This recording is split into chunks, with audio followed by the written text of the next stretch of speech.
Look, you're gonna have to shift gears. What do you mean? It's time to take a dive. No winning streak lasts forever.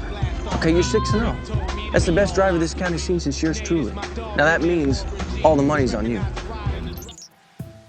Shift or switch gears. To start thinking or acting in a new way. To suddenly change what you are doing. Examples. We should focus on the verb answers. Cool. I love verbs. Second favorite part of speech. After prepositions. Yeah, words are cool, but maybe we should switch gears a bit and get back to some good old-fashioned police work. What are you thinking? If you're gonna ask me sex advice, please buy me a glass of wine first. Anyway, switching gears, I'd love to discuss the principal vacancy. As would I. Now's not a great time. I have,